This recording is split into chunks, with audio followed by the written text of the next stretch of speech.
넷플릭스 애니메이션 영화 K-팝 데몬헌터스 즉 캐데헌이 글로벌 신드롬을 5개월째 이어가는 가운데 골든이 미국 빌보드 메인 싱글 핫백 차트와 영국 오피셜 싱글 차트에서 동반 1위에 복귀할 것으로 예측됐습니다. 오피셜 차트에서는 이번 주말에 골든이 1위에 오를 것으로 초기 예측이 됐습니다. 빌보드 핫백 차트에서는 골든과 테일러 스위프트 신곡이 치열한 1위 경합이 예상되지만 골든이 할로윈 영향으로 1위 가능성이 높습니다. 캐데헌에 참여한 셀린 김을 비롯 아트 디렉터 작가들이 올해 컨셉 아트 어워드에서 대거 수상을 했습니다. 헌트릭스 골든이 미국 빌보드 라디오 차트 톱 40에서 1위에 올랐습니다. K-팝 노래가 라디오 차트 1위에 오른 것은 블랙핑크 멤버 로제 그리고 브루노 마스가 부른 아파트 이후 두 번째입니다. 이제가 11월 12일 로스앤젤레스에서 개최되는 제17회 아스캅 우먼 비하인드 더 뮤직에서 수상을 할 예정입니다. 자세한 이야기 하나씩 살펴볼까요?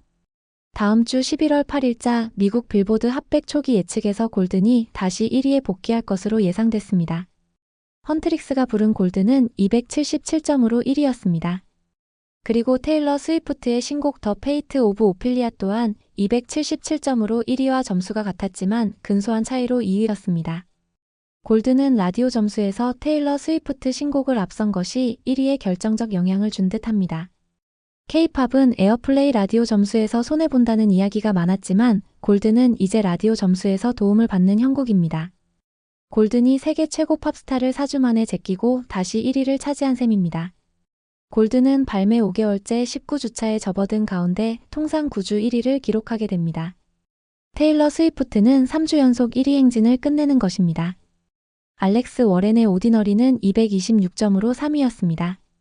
오디너리는 정말 끈질긴 생명력입니다. 다만 골든은 치열한 1위 경합 상태이기 때문에 결과는 지켜봐야 할 듯합니다. 그럼에도 골든은 할로윈 시즌에 따른 힘을 받는 상황이라는 점에서 1위 가능성이 높습니다. 앞서 미국 현지 시간 29일 공개된 빌보드 최신 핫백 차트에 따르면 골든은 전주보다 순위를 한 단계 끌어올리며 2위에 랭크됐습니다. 이는 18주 연속 핫백 차트에 진입하는 것입니다. 골든은 빌보드 글로벌 200에서 1위에 복귀했습니다. 골든은 통산 13주 1위입니다. 소다팝은 8위, 유어 아이돌은 10위입니다. 그리고 미국 제외 빌보드 200에서도 1위에 복귀했습니다. 또한 골든은 영국 오피셜 싱글 차트 순위 초기 예측에서도 이번 주말 1위가 예측됐습니다. 오피셜 차트 통상 9주 1위가 되는 것입니다. 따라서 테일러 스위프트의 신곡 더 페이트 오브 오피리아는 2위로 밀려날 것으로 예상됩니다. 오피셜 차트 측은 헌트릭스는 이번 주 오피셜 차트 퍼스트룩에서 더 페이트 오브 오피리아를 제치고 1위에 나서면서 테일러 스위프트 파티를 망칠 준비가 되어 있다며 골든은 8주 동안 1위를 차지한 바 있으며 한 달 만에 다시 1위 성공을 맛보는 것이라고 전했습니다. 골든의 통산 9주 1위는 애니메이션 OST 사상 최고의 기록입니다. 그간 슈가슈가와 함께 통산 8주 공동 1위였는데 이제 단독 1위가 되는 것입니다. 슈가슈가는 1969년 애니메이션 캐릭터 밴드인 디 아치스가 부른 노래인데 56년이 지난 지금까지도 전설의 인기곡으로 남아 있습니다. 그런 점에서 골든은 K-팝 노래로 전설을 새로 쓴 셈입니다. 한편 골든은 아이튠즈 글로벌에서 1위에 복귀했습니다. 여러 음원 차트에서 정상화되고 있는 것입니다. 애플뮤직 글로벌에서는 골든이 현재 2위이지만 1위와 점수차가 좁혀지고 있어 조만간 1위에 복귀할 전망입니다. 아울러 유어 아이돌은 8위, 소다팝은 9위로 올라선 상태입니다. 다음은 수상 이야기입니다. 캐데헌의 아트 디렉터 작가들이 대거 수상을 했습니다. 하우 이츠던이 2025년 컨셉 아트 어워드에서 컬러키 부문 수상의 영광을 안았습니다. 수상자 나초 몰리나 작가는 제 컬러 스크립트가 수상해서 매우 영광스럽게 생각합니다. 그리고 영화로 인간 예술을 기념하는 아름다운 행사를 주최해 주어 감사드립니다 라고 소감을 전했습니다. 또한 비주얼 디벨로프 부문에서는 캐데헌의 헌트릭스 관련 스코트 와타나베 작가가 수상을 했습니다. 배경 부문에서는 셀린 김 작가의 하우 이츠던 무대 배경이 수상을 했습니다. 한편 최근 라이트박스 엑스포에서 캐데헌 관련 다양한 컨셉 아트들이 공개됐습니다. 다음은 미국 라디오 순위입니다. 헌트릭스 골든이 미국 빌보드 라디오 차트 톱 40에서 1위에 올랐습니다. 2위는 저스틴 비버, 3위는 알렉스 워렌, 4위는 테일러 스위프트였습니다. K-팝 노래가 라디오 차트 1위까지 오른 것은 블랙핑크 멤버 로제 아파트 이후 두 번째입니다. 음원 스트리밍과 라디오는 다소 시간차가 있어 11월에 피크를 맞이할 것이라는 관측도 있습니다. 골드는 하데이시 라디오 부문에서도 6위에 올랐습니다. 골드는 발매 이후 라디오 차트에서 점수가 낮았는데 지금을 상당히 좋은 점수를 받고 있는 것입니다. 다음은 이제의 수상 소식입니다. 이제가 11월 12일 로스앤젤레스에서 개최되는 제17회 아스캅 우먼 비하인드 더 뮤직에서 수상을 할 예정입니다.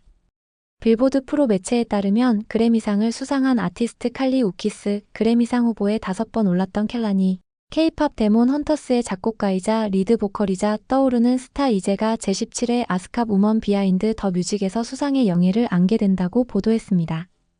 매체는 이제는 K-팝 데몬 헌터스의 골든을 공동 작곡하고 걸그룹 헌트릭스의 리더 루미 역으로 이 경쾌한 곡을 불렀다며 이 곡은 빌보드 핫백 차트에서 8주 동안 1위를 차지했으며 오스카 최우수 오리지널 곡 후보에 오를 가능성이 높다고 덧붙였습니다. 코코 존스, 아만다 존스, 어텀 로우는 2024년 아스캅에서 수상했습니다.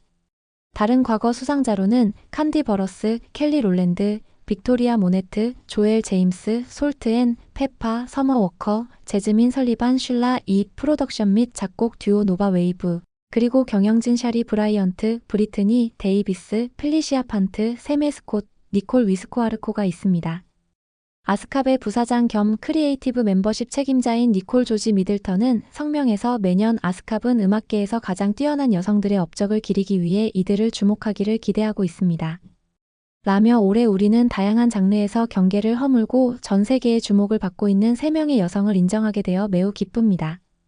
그들의 창의적인 성공은 그들을 차트 정상에 올려놓았으며 차세대 여성 음악가들에게 영감을 줄 것입니다. 라고 말했습니다. 다음은 소소한 이야기들입니다. 그룹 엔싱크의 멤버였던 가수이자 엔터테인먼트 대표인 랜스 베이스가 캐대헌을 25번 봤다며 음악이 왜 이렇게 좋은 거냐며 샤라웃했습니다. 랜스 베이스는 1995년부터 2002년까지 엔싱크 멤버로 활동했는데 당시 큰 인기를 얻었습니다. 사자보이즈 리더 진우의 가창 역할을 맡았던 앤드류 최가 최근 신곡 베러 위드 유를 발매했습니다. 앤드류 최가 직접 작곡한 노래입니다. 앤드류 최는 이제의 작곡가 멘토 역할을 했던 인물로 캐대헌에서의 프리 노래를 함께 부른 바 있습니다. 이제 또한 최근 신곡인 어너더 월드를 발매한 바 있어 두 사람은 여러 인연이 있는 것 같습니다. 삼성물산 패션 부문의 캐주얼 브랜드 에이세컨즈는 캐대헌과 협업한 상품을 2차 출시하고 다음 달 7일부터 19일까지 서울 성수동에서 팝업 스토어를 운영합니다. 지난달 말 출시한 1차 상품 대부분은 품절됐습니다. 이번 2차 상품은 헌트릭스와 사자보이즈의 패션 스타일을 반영한 의류로 이뤄집니다. 롱코트와 쇼트 패딩, 가죽 데님 스커트, 아가일 니트, 체크 셔츠 등 다채로운 아이템으로 꾸렸습니다. 1차에 없었던 호랑이 더피 캐릭터 디자인이 공개되며 티셔츠, 니트, 파자마로 출시됩니다. 또 헌트릭스 로고, 코튼 숄더백과 사자 보이즈 볼캡 키링뿐만 아니라 한국적인 모티브를 담은 놀이개 키링, 복조리 가방, 자개 디자인의 양말, 박스도 나옵니다. 여러 가지 이야기들, 여러분들 생각은 댓글로 부탁합니다. 구독, 좋아요는 더 좋은 영상 제작에 큰 힘이 됩니다. 오늘도 좋은 하루 보내세요.